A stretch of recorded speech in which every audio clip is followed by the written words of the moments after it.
Assalamu alaikum. I am an English teacher of Rakshinda Public School of uh,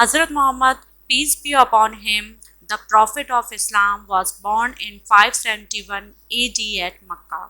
He belonged to the noble family of Quraysh. Our holy Prophet Muhammad, peace be upon him, is the last of the prophets.